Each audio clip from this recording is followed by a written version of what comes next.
अर्हन्ताणं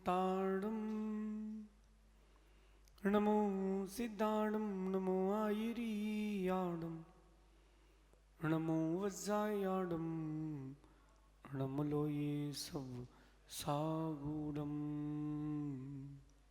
पंच परमिष्टि भगवंतों की, गणाचार्य भगवान विराग सागर जी महामंडराज की, पट्टाचार्य भगवान गुरुवर विशुद्ध सागर जी महाराज की,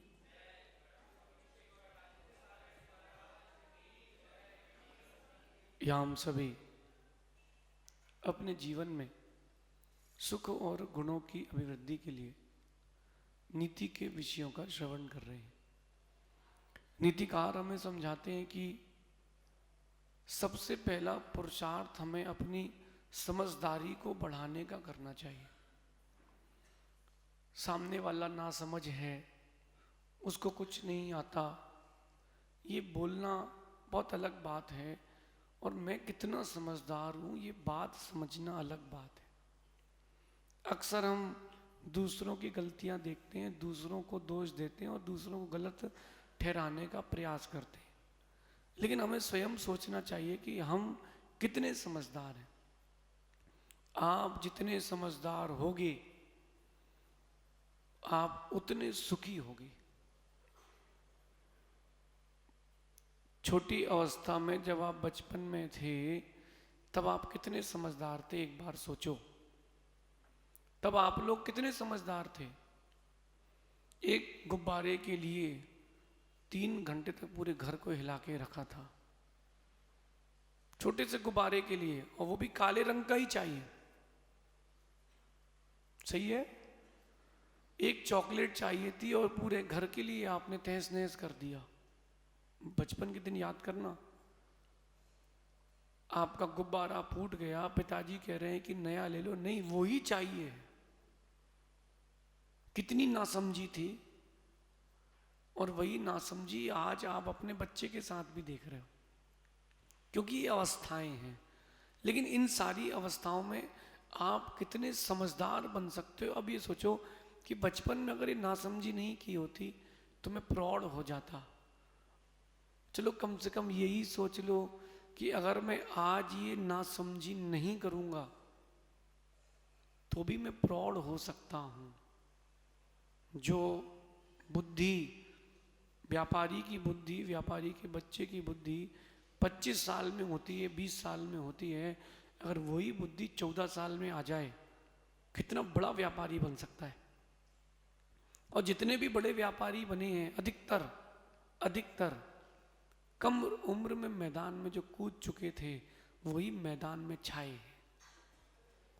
समझदार लोग परिस्थितियों में नहीं उलझते। आज की नीति समझना, आज की नीति कह रही है कि समझदार लोग परिस्थितियों में नहीं uलझते, वो अपनी मनस्थिति को मजबूत बनाकर रखते हैं। समझदार लोग। अगर आप विकल्पों में रहोगे, परिस्थितियों में उलझे रहोगे तो अपने लक्ष्य तक कैसे पहुंच पाओगे। आपने रोटी बनाई और एक रोटी तवे में जल गई अथवा चिपक गई, बिगड़ गई। उस रोटी, बिगड़ी हुई रोटी को देख करके रोते रहोगे। उस बिगड़ी हुई रोटी को देख करके अगर रोते रहोगे तो बाकी पूरा आटा भी खराब हो जाएगा। इसलिए समझदार लोग परिस्थितियों को बड़ा भांप के संभाल के चलते हैं, उलझते नहीं हैं, अपने आप को मजबूत रखते हैं, सुलझाने का प्रयास करते हैं। मैं एक छोटी सी कथा सुनाता हूं। एक व्यक्ति जंगल में बैठा था, कहीं जा रहा था, रात्रि होने वाली थी। उसने सोचा कि अपन अब यहीं भोजन बना लो। तो उसकी पत्नी ने उसको 5 रोटी का आटा, थोड़ा सा टमाटर और अचार रख दिया कि इससे नमक से पेट तो भर लेना, कम से कम पेट तो खाली नहीं रहेगा। उस व्यक्ति ने रास्ते में जो चूल्हे बने रहते थे यात्रियों के, उसी चूल्हे में अपनी व्यवस्था जमा ली। अब उसने रोटी बनाना चालू करी। सामान उसके पास था, जो उसकी सवारी थी उसमें सामान था। 5 आटे की उसने लोई बनाई, गूथा। एक प्रोसेस करते करते एक रोटी अग्नि पे थी, एक रोटी तवे पे थी, एक उसके हाथ में वो ठोक रहा था। कितनी हो गई? 3। एक की लोई उसके पास थी हाथ में, और एक आटे की लोई उस परात में थी। धीरे धीरे उसने करते करते एक रोटी बना ली। अग्नि वाली रोटी कहाँ आ गई? डिब्बे में। अब कितनी है प्रोसेस में? 4। एक अग्नि में, फिर से एक तवे में, एक उसके हाथ में, और एक लोई। इतने में पीछे से स्वान दौड़ते दौड़ते आया, और उसने तवे जो रोटी बनी हुई थी वो उठा के दौड़ लगा दी। क्या करना चाहिए तो उस आदमी को? जो आप लोग करते हो उसने भी वही किया था, जो वो करता है वही आप करते हो। उसने उस एक रोटी के चक्कर में दौड़ लगा दी। जब उसने लगाई दौड़ तो क्या हुआ? जैसे ही दौड़ा वो, तो उसके हाथ से वो लोई जमीन पे, पैर से बर्तन में पैर लगा तो वो लोई गिर गई, हाथ की रोटी जमीन में मिट्टी मिट्टी हो गई। जब तक वो जानवर के पीछे दौड़ करके लौट के आया, एक अग्नि में जल गई, एक तवे में जल गई, 5 से गया। उसके पास अब कुछ नहीं बचा। अगर वो एक रोटी का नुकसान सह लेता तो 4 तो बचती। अगर वो उलझता नहीं, अपनी ईगो को धीरज रखता कि मेरी रोटी कैसे ले गया, तो उसको 4 रोटी मिलती। अब उसके पास क्या बचा? सिर्फ बर्तन, उसमें सिर फोड़ो। अब सिर फोड़ो। समझदार लोग परिस्थितियों में उलझते नहीं हैं, परिस्थितियों में, विपरीत परिस्थितियों में अपनी मनस्थिति को मजबूत बना के रखते हैं। और यही कर्तव्य है, यही कर्तव्य है। कहीं आप लोगों से कह रहा हूं मैं, कहीं ऐसा ना हो जाए आप भी विपरीत परिस्थितियों में अपनी समझदारी खो बैठे। व्यक्ति जब समझदारी खोता है, भावुकता में आता है, तभी वो गलत काम करता है। बाद में मन में पश्चाताप होता है कि यार नहीं करना था। बच्चे ने कुछ बोल दिया, नासमझ था, आपने उसको 2 चांटे मार दिए। बच्चा बड़ा होता है, उसको समझ में आता है कि यार उस दिन अपन को ऐसी नासमझी नहीं करना थी। और आपको भी थोड़ी देर बाद आता है कि उसको मारना नहीं था। नहीं आता? किसी से आपकी बात हो गई ऊंच नीच की, तो आपने उसको कुछ कह दिया, उसने कुछ कह दिया, हाथापाई हो गई। थोड़ी देर बाद समझ में आता है कि चलो रहने दो यार। लेकिन जो समझदार होगा उसको ये समझ में आएगा, जो ना समझ होगा वो कुछ और कहेगा। लड़ाई हो जाए, उसके बाद देखना आप जब बैठे रहे लोग, पूछना क्या हुआ। समझदार बोलेगा अरे यार क्यों लड़ाई कर ली, और ना समझ बोलेगा कि 2 और लगाने थे, कि 2-4 और लगाने थे। नहीं, हम समझदार बने, अपन नीतज्ञ बने। राम ने भी समझदारी से काम लिया, नासमझी से काम नहीं लिया। राम ने कितना प्रयास किया संधि का। अब जब संधि नहीं हुई तब जाकर के युद्ध हुआ। अब युद्ध में क्या हुआ? सर्वनाश, सबका विनाश। युद्ध में क्या हुआ? और यही तो हुआ। चाहे आपके घर का विवाद हो, व्यापार का हो, समाज का हो, राजनीतिक हो, कुछ भी हाथ में नहीं आएगा। हाथ में कुछ भी नहीं आएगा, सिर्फ और सिर्फ पश्चाताप, वैर, दुख, यही हाथ में आएगा। इसके अलावा कुछ नहीं बचेगा। तूफान जब आता है तो उसके पहले जो कुछ समेटना है समेट लो, उसके बाद तो सब कुछ बिखरा मिलेगा। समझदार लोग ऐसा करते हैं कि वो मजबूत बन के रहते हैं, अपनी मनस्थिति को मजबूत करते हैं। आप लोग क्या करते हो? एग्जामिनेशन हॉल में वही क्वेश्चन नहीं बन रहा, टेंशन। अरे एक ही तो क्वेश्चन नहीं बन रहा ना, बाकी तो बन रहा है। नहीं नहीं, मैं तो वही यूनिट पढ़ के आया था, वही चैप्टर पढ़ के आया था, उसी में से नहीं आया। अब उसमें से नहीं आया है तो कोई बात नहीं, जो आया है वो तो लिखो। मेरा पेपर जो टीचर चेक करती होगी उसको गुस्सा जरूर आता होगा। क्यों? क्योंकि मुझे जो पहले बनता था मैं वो ही लिखता था। कुछ बच्चे क्या करते हैं, क्वेश्चंस के लिए जगह छोड़ देते थे कि इसका आंसर, कई बार आप लोगों ने किया होगा, इसका आंसर नहीं बन रहा, बाद में लिख देंगे, जगह छोड़ दो। और फिर वो लिख नहीं पाते तो चेक करने वाले लगता है जगह क्यों छोड़ दी। उसको भरा भरा पेपर देखना चाहिए। एक मेंटेलिटी होती है टीचर की, भरा भरा पेपर देखना चाहिए, उसको अच्छा लगता है। तो मैं क्या करता था, पहले नंबर का क्वेश्चन बन रहा है, फिर चौथे नंबर का, फिर 6वें नंबर का, तो जो बनता था पहले कर लेता था, क्योंकि पास होना है। टॉप किसको करना है? ज़्यादा पढ़ लिख के नौकर थोड़ा बनना है। अपन को तो ज्ञानी बनकर के लोगों को रखना है। इसलिए समझदार बने। समझदार लोग परिस्थितियों में उलझते नहीं। कभी आपने देखा क्या शेर की और स्वान की लड़ाई को? अलग अलग बात कर रहा हूं। शेर किसी का शिकार कर रहा हो या लड़ रहा हो, और स्वान कभी किसी का शिकार कर रहा हो, लड़ रहा हो। देखना आप, शेर जो होता है वो, उसके सामने अगर आदमी खड़ा हो डंडा लेकर के, तो शेर डंडा नहीं पकड़ता, शेर डंडे वाले को पकड़ता है। इसीलिए शेर शिकार कर लेता है। लेकिन जो स्वान होता है वो क्या करता है? वो डंडा पकड़ता है। डंडा पकड़ता है इसलिए लाते खाता है। समझना आप, समझदार बने। अपन को स्वान नहीं, सिंह की तरह प्रवृत्ति करना है। बुद्धि वैसी करना, वो विषय को नहीं, विषय कहाँ से प्रारंभ हुआ उस पर ध्यान देता है। ना समझ लोग विषयों पर ध्यान देते हैं, समझदार लोग विषय कहाँ से प्रारंभ हुआ उस पर ध्यान देते हैं। मकड़ी का झाला नहीं, मकड़ी हटाते हैं।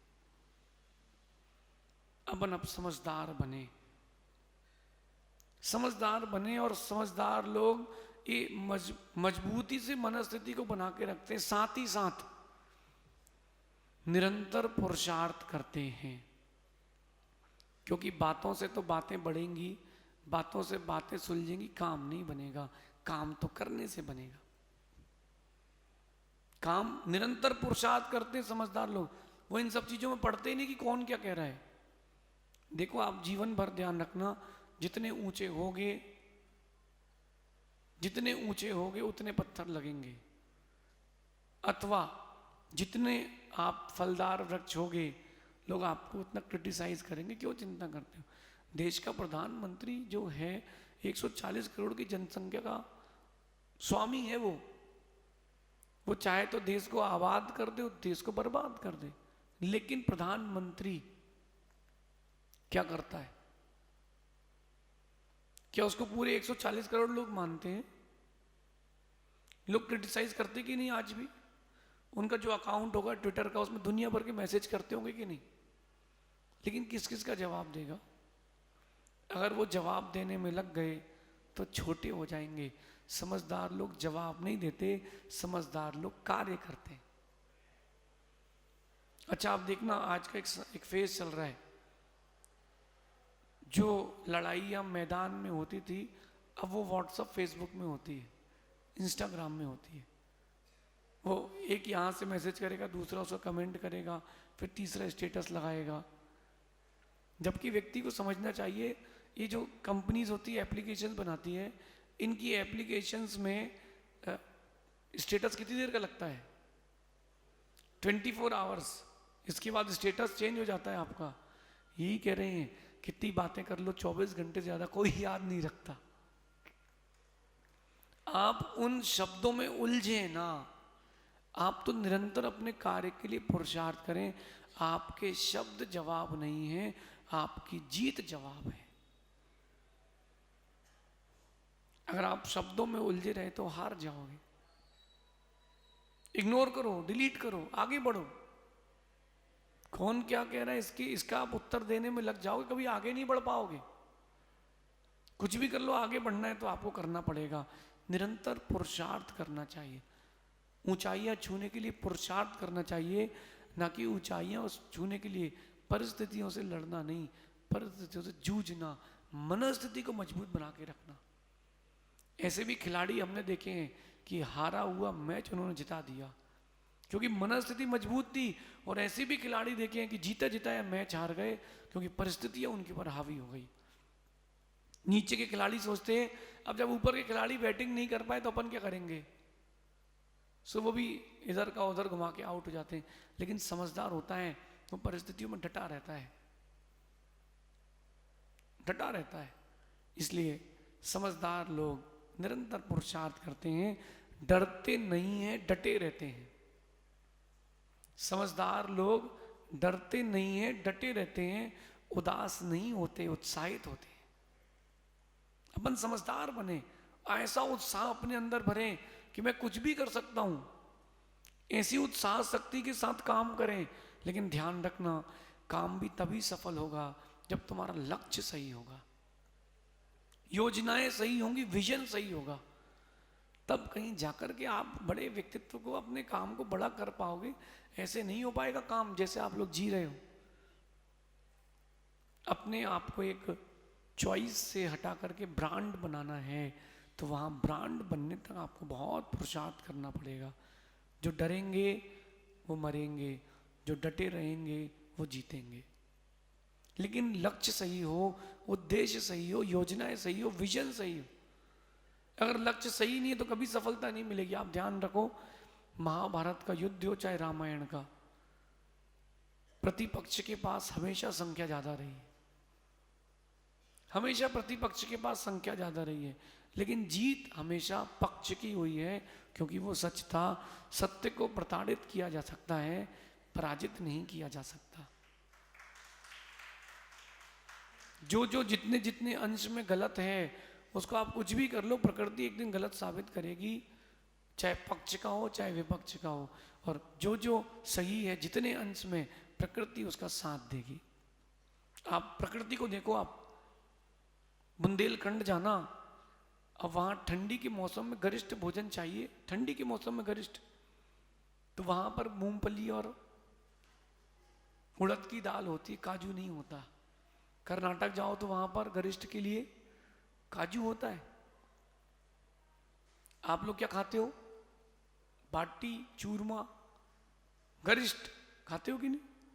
तो प्रकृति हर प्रदेश में वैसा भोजन भी देती है जैसा उनको चाहिए। समझें और समलें।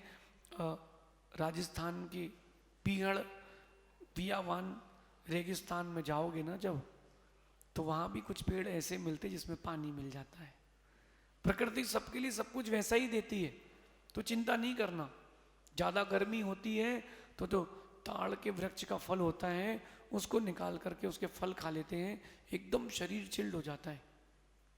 आप लोगों के यहाँ कैथिक वो होता है, बेल के फल, उसका जूस निकाल के पी लेते ताकि शीतलता मिल जाए। हर जगह कुछ ना कुछ उपाय मिलता है। तो ऐसे ही जो सही लोग हैं, जिनकी प्रकृति सही है, प्रकृति उनके लिए प्रगति देती है। ध्यान रखना, मजबूत रहना हर परिस्थिति में, मजबूत रहना हर परिस्थिति में। मजबूत नहीं रहोगे तो मजबूर होना पड़ जाएगा।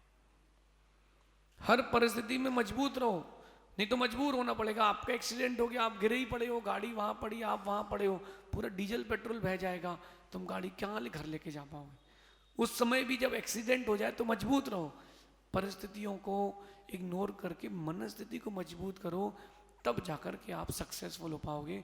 अपने बच्चों को ये बात जरूर सिखाना कि बेटा परिस्थितियां सब पर आएंगी, कुछ बिखरेंगे कुछ निखरेंगे, तुम डटे रहोगे तो जीत जाओगे, डटे नहीं रहोगे तो जीत नहीं पाओगे।